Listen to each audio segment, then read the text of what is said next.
नमस्कार, नवग्रह मंथन में आपका स्वागत है। मैं सुरेश कौशल इस कार्यक्रम में आपके धर्म, कर्म, ज्योतिष, ग्रह नक्षत्र इत्यादि विषयों पर बातचीत करता रहता हूँ। हमारा एक वार्षिक कार्यक्रम होता है जिसमें हम हर लगन के लिए आर्थिक यानी धन से जुड़ा भविष्य और बाकी जीवन के अन्य क्षेत्रों से जुड़ा भविष्य दो कार्यक्रम करते हैं। आज मैं आपके साथ मिथुन लगन के लिए वर्ष 2022 कैसा रहेगा इस बारे में बात करने जा रहा हूँ। क्या आपका मिथुन लगन है या नहीं, इसको जानने समझने के लिए क्या करें? अपना जन्म का समय, तारीख, वर्ष, स्थान और महीना पूरी सूचना ज्योतिष से जुड़े किसी कार्यक्रम में फीड कर दें। इस प्रकार का चित्र बनेगा। बीच के खाने में यदि 3 मिथुन अथवा जैमिनी लिखा है तो आपकी बात हो रही है, अन्यथा आपका नाम का अक्षर भी इनमें से कोई एक हो तो आपकी बात हो रही है। क्या है नाम के अक्षर? हा, का, की, कु, घा, डा, छा, के, की। वर्ष 2022 सभी के लिए एक अत्यधिक महत्वपूर्ण होने वाला वर्ष है। ऐसा वर्ष है जो कि आपके जीवन की पूरी दशा और दिशा बदलने जा रहा है सभी जातकों के लिए। कारण क्या है? पिछले इस वर्ष के अप्रैल माह में ऐसे ग्रह परिवर्तन हो रहे हैं जैसे पिछले लगभग 200 वर्ष में नहीं हुए और आने वाले लगभग 180 वर्ष में नहीं होंगे। यानी किसी भी जीवित व्यक्ति के जीवन में ऐसे ग्रह परिवर्तन दोबारा नहीं होंगे। क्या है ये दो परिवर्तन? ये परिवर्तन है राहु, बृहस्पति और शनि, जो तीनों धीरे चलने वाले, धीमी गति से चलने वाले कार्मिक ग्रह हैं, तीनों का ही अप्रैल माह में 12 से 29 अप्रैल के बीच में परिवर्तन होना। क्या है ये परिवर्तन? राहु 12 अप्रैल को वृषभ से मेष में प्रवेश करेंगे और इनके साथ ही केतु भी वृश्चिक से तुला राशि में प्रवेश करेंगे, पूरे वर्ष यहीं रहेंगे। देवगुरु बृहस्पति 13 अप्रैल को कुंभ से मीन राशि में प्रवेश करेंगे, जो उनकी अपनी राशि है, पूरे वर्ष यहीं रहेंगे। 29 अप्रैल को असुर स्वामी जो ग्रह हैं शनि, वो 29 अप्रैल को मकर से कुंभ राशि में प्रवेश करेंगे। 12 जुलाई तक कुंभ में भ्रमण करते रहेंगे। 12 जुलाई से 31 दिसंबर में वक्री होकर दोबारा मकर राशि में आ जाएंगे और मकर राशि में आके देवगुरु बृहस्पति के ऊपर उनकी दृष्टि रहेगी और उनके शुभ प्रभावों को कम करते रहेंगे। अब जीवन के हर क्षेत्र में कहाँ क्या होने जा रहा है ये बात कर लेते हैं। वर्ष 2022 में मिथुन लगन में स्वास्थ्य का ध्यान रखना अत्यधिक आवश्यक होगा, क्योंकि आयु के स्वामी शनि 1 जनवरी से 29 अप्रैल तथा 12 जुलाई से 31 दिसंबर तक अष्टम भाव में मकर राशि में भ्रमण करते रहेंगे। कहने का तात्पर्य लगभग 10 माह, अतः अष्टम भाव में इनकी दृष्टि द्वितीय, पंचम और दशम स्थान पर रहेगी। तो कार्य क्षेत्र, धन और बुद्धि सभी के ऊपर इनका प्रभाव पड़ने से मानसिक स्वास्थ्य, शारीरिक स्वास्थ्य और कार्य क्षमता पर इनका प्रभाव पड़ना पूर्ण रूप से संभव है। केवल 29 अप्रैल से 12 जुलाई के मध्य शनि कुंभ राशि में भ्रमण करेंगे। इस समय मिथुन लगन के जातकों का स्वास्थ्य शारीरिक अथवा मानसिक दोनों शुभ रहेगा। केवल जो जातक 60 वर्ष से ज़्यादा उम्र के हैं उनकी श्रवण शक्ति, उनकी टांगों या जांघों में जो हड्डियों की निर्बलता है और पेट की कुछ समस्याओं में तनाव हो सकते हैं। इसके अतिरिक्त 15 मार्च से 15 अप्रैल, 15 जुलाई से 15 अगस्त और 15 अक्टूबर से 15 नवंबर के मध्य विटामिन डी की कमी, हड्डियों में अधिक विटामिन डी की कमी और अधिक निर्बलता के योग, विटामिन बी कम्प्लेक्स की समस्या, स्नायु तंत्र की समस्या और गर्भवती महिलाओं को 15 अक्टूबर से 15 नवंबर के मध्य गर्भावस्था के प्रति सावधानी रखनी होगी। 15 जुलाई से 15 अगस्त और 15 अक्टूबर से 15 नवंबर में स्नायु तंत्र के रोगियों या किडनी और गॉल ब्लैडर में पथरी के रोगियों को अधिक सावधानी रखनी होगी। यह प्रभाव शनि की अष्टम स्थिति से संबंध जो हुआ पड़ा है उसके कारण होगी। कुछ अन्य तारीखें जिनमें भी आपको सावधानी रखनी होगी वह इस प्रकार है। 5 जनवरी से 12 जनवरी और 30 सितंबर से 5 नवंबर में नेत्र रोग, हार्मोन्स, थायराइड, गॉल ब्लैडर, सरदर्द, चक्कर आना, रक्तचाप के रोगियों को पक्षाघात की समस्या का खतरा उत्पन्न होना, गर्भवती स्त्रियों को अत्यधिक निर्बलता, और मधुमेह के संतुलन में अस्थिरता होना संभव होगा। इसके अतिरिक्त 19 जनवरी से 21 फरवरी में कैटरेक्ट की आंखों की समस्या होना, यात्रा में टांगों में पैरों में छोटी मोटी चोट का लगना, दांतों की समस्या होना, गला खराब होना, कब्ज और पेट की समस्या होना, विटामिन डी की कमी से ये सब हो सकता है, अथवा शुगर की निर्बलता से ऑस्टियोपोरोसिस या हड्डियों की समस्या होना संभव होगा। इसके अतिरिक्त 24 फरवरी से 26 मार्च में पीठ, घुटनों और कंधों की मांसपेशियों में भारी दर्द, कोलेस्ट्रॉल में भारी परिवर्तन, कार्यस्थल पर घबराहट होना, व्यवसाय और स्वास्थ्य का मिसमैनेजमेंट हो जाना, थोड़ा सा ऊंचाई से सीढ़ी इत्यादि से गिरने का खतरा तथा मामूली सा ज्वर अथवा शरीर में वजन बढ़ने की समस्या ये संभव होगा। 16 मई के चंद्र ग्रहण और 25 अक्टूबर के सूर्य ग्रहण को भी भारी मानसिक तनाव हो सकता है और रोगियों मानसिक तनाव हो सकता है और इनसे जुड़े रोगियों को अथवा 50 वर्ष से ज़्यादा आयु के लोगों को शनि, सूर्य इत्यादि की या जिनको शनि और सूर्य इत्यादि की दशा भी चल रही हो तो स्नायु तंत्र अथवा हाथ पैरों के कंपन के संकेत मिलेंगे। ये ग्रहणों की बात हो रही है। 16 मई का चंद्र ग्रहण, 25 अक्टूबर का सूर्य ग्रहण भारी मानसिक तनाव के रोगियों को, 50 वर्ष से ज़्यादा आयु के लोगों को, सूर्य शनि की जिनको दशा चल रही है उनको ये नर्वस सिस्टम, स्नायु तंत्र, हाथ पैरों के कंपन के संकेत मिलेंगे। लग्नेश बुध साधारण रूप से त्वचा, एलर्जी, फेफड़ों, शरीर की महीन कोशिकाओं से जुड़ा हुआ है, इसलिए नर्वस सिस्टम पर प्रभाव डालता है, इम्यूनिटी से भी जुड़ा हुआ है। इन सभी क्षेत्रों में कुछ तारीख इस प्रकार है जिसमें इस प्रकार के प्रभाव आ सकते हैं। ये तारीखें इस प्रकार है विपरीत रूप से जो प्रभाव आ सकते हैं जो मैंने बोले हैं, तो वो तारीखें इस प्रकार है। 19 मार्च से 15 अप्रैल, 3 मई से 31 मई, 5 जुलाई से 29 जुलाई, 17 सितंबर से 30 सितंबर और 26 अक्टूबर से 2 दिसंबर। मोटे तौर पर यदि वर्ष के ऊपर दृष्टि डालें तो 1 जनवरी से 12 जुलाई तक ग्रहों की उच्च नीच होने पर भी कोई भी ऐसा योग इत्यादि नहीं है, कोई भी ऐसा भय नहीं है, आपको होने पर भी कोई हानि नहीं है, बड़ा भय नहीं है। स्वास्थ्य का ज़्यादा ध्यान 12 जुलाई से 31 दिसंबर में रखना होगा, उसमें विशेष करके 30 सितंबर से 8 नवंबर के मध्य, क्योंकि इस समय में 25 अक्टूबर और 8 नवंबर को ग्रहण भी पड़ेंगे। जीवन का अन्य महत्वपूर्ण क्षेत्र है धर्म और शिक्षा और भाग्य।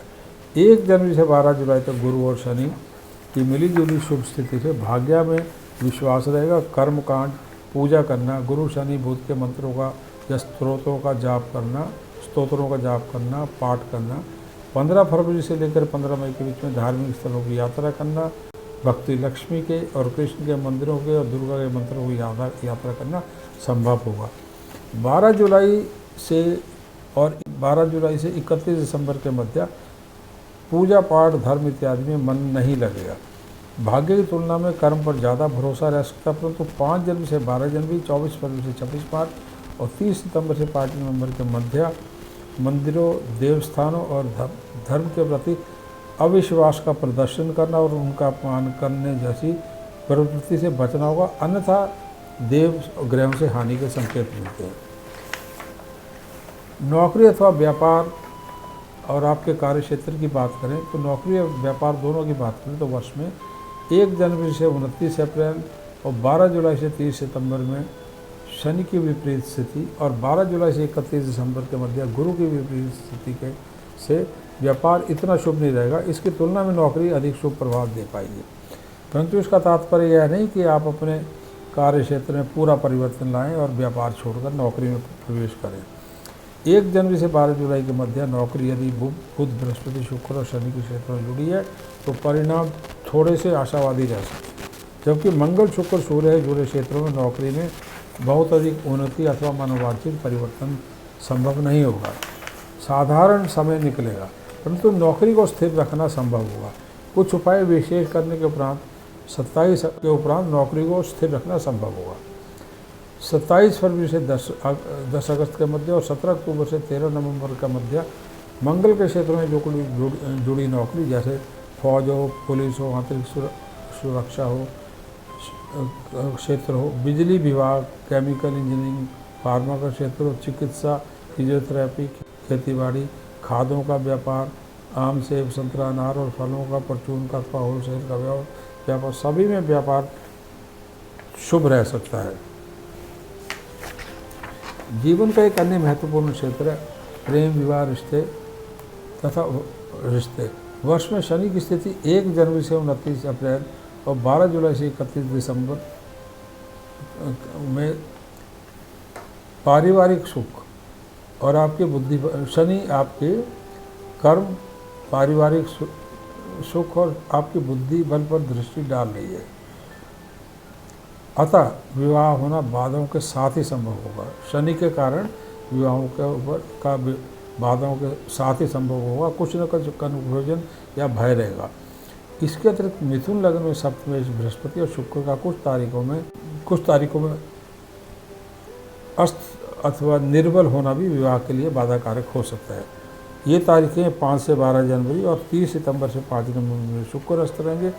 24 फरवरी से 26 मार्च बृहस्पति अस्त रहेंगे। इन तारीखों में इन दोनों ग्रहों के अस्त रहने से सभी शुभ संस्कारों जैसे विवाह, सगाई, गृह प्रवेश, गृह आरंभ, मुंडन, यज्ञोपवीत, गाड़ी खरीदना, नया व्यापार आरंभ करना सभी वर्जित रहेंगे। 12 जुलाई से 30 दिसंबर में देवगुरु बृहस्पति पर शनि की लगातार दृष्टि पड़ने विवाह, वैवाहिक संबंधों, प्रेम संबंधों से जुड़ी बातें देखने में आएंगी। ये थोड़े से तनाव होंगे, कुप्रबंधन इन विषयों में हो सकता है क्योंकि ये अस्थिरता का समय होगा। इन्हीं तारीखों में माता पिता के साथ अथवा कार्य क्षेत्र में भी उच्च अधिकारियों के साथ तनाव हो सकते हैं। 12 जुलाई से 30 दिसंबर के मध्य। 12 जुलाई से 31 दिसंबर के समय विशेष करके कुछ तारीख इस प्रकार है, 30 सितंबर से 8 नवंबर इसमें रिश्ता टूट भी सकता है। 12 जुलाई से 31 दिसंबर के मध्य प्रेम संबंधों में धोखा, दाम्पत्य संबंधों में भारी तनाव संभव है। मिथुन लग्न का मंगल मित्र ग्रह नहीं होने से मांगलिक जातकों के ऊपर काफ़ी बड़े तनाव के योग देखने को आ सकते हैं। जब भी मिथुन लग्न में मांगलिक प्रभाव इस वर्ष में आएगा, मांगलिक जब भी आएगा तो ये तनाव हो सकते हैं। मांगलिक प्रभाव कब आएगा इसे देखते हैं। 1 जनवरी से 7 अप्रैल तक, 11 अगस्त से 16 अक्टूबर, 17 अक्टूबर से 13 नवंबर और 14 नवंबर से 31 दिसंबर, यानी कि 11 दिसंबर तक मंगल का ग्रह अथवा लग्न में भ्रमण होते रहेंगे। इस समय में जो मांगलिक जातक हैं उन्हें विवाह कुंडली मिलाकर करें। मांगलिक जातकों के दाम्पत्य जीवन और संबंधों को बिगड़ने से बचाने का प्रयास करना होगा। ये तारीखें दोबारा पढ़ देता हूँ। 7 अप्रैल से 11 अगस्त, 16 अक्टूबर से 17 अक्टूबर से 13 नवंबर और 16 अक्टूबर से 13 नवंबर और 14 नवंबर से 31 दिसंबर, यानी कि 31 दिसंबर तक मंगल ग्रह अथवा लग्न में भ्रमण करते रहेंगे। इस समय में जो मांगलिक जातक विवाह कुंडली मिलाकर करें, मांगलिक जातकों के दाम्पत्य जीवन में संबंधों को बिगड़ने का प्रयास करना होगा। आवश्यक होगा कि पुलिस अथवा कानूनी पचड़े से बचे रहना एक समझदारी का फैसला होगा। इस वर्ष में शनि की स्थिति भी खराब है और 12 जुलाई के उपरांत बृहस्पति की स्थिति भी खराब है, तो तलाक अथवा अलग होना, संबंधों का हमेशा के लिए टूटना संभव हो सकता है। इसलिए 12 जुलाई उपरांत अत्यधिक सावधानी के साथ व्यवहार करना अच्छा होगा। इस समय में अन्य रिश्तों में भी आपको सावधानी रखनी होगी। मिथुन लग्न के लिए वर्ष 2022 तनावपूर्ण रिश्ते जो है इस वर्ष में तनावपूर्ण हो सकते हैं। तो क्या करें आप मिथुन लग्न के लिए, जो उपाय हैं क्या करें ये बताते हैं। पूर्ण शांति हेतु मोती, पन्ना तथा पीला पुखराज तीनों रत्न धारण कर सकते हैं। शनि के अष्टम भाव में चलती स्थिति को देखते हुए यदि आपकी राशि मकर या कुंभ है तो 60-70 भी चल रही, तो आप मोती, पीला पुखराज और नीलम तीनों रत्न धारण कर सकते हैं। संतान सुख अथवा शुक्र से जुड़े क्षेत्र में यदि आप व्यापार कर रहे हैं या आपको शुक्र जनित रोग जैसे मधुमेह, हार्मोन, थायराइड, विटामिन डी की कमी, रीढ़ की हड्डी की कमी, नेत्र रोग और ऑस्टियोपोरोसिस इत्यादि की समस्या चल रही है, तो आप पीला पुखराज, हीरा और पन्ना तीनों रत्न धारण कर सकते हैं। पूरे वर्ष सरसों के तेल के दीपक पीपल के वृक्ष पर जलाना सूर्य अथवा सूर्योदय के आसपास आपके लिए लाभकारी रहेगा। जनवरी से मार्च तथा 30 सितंबर से 8 नवंबर के मध्य गाय को गुड़ की रोटी देना।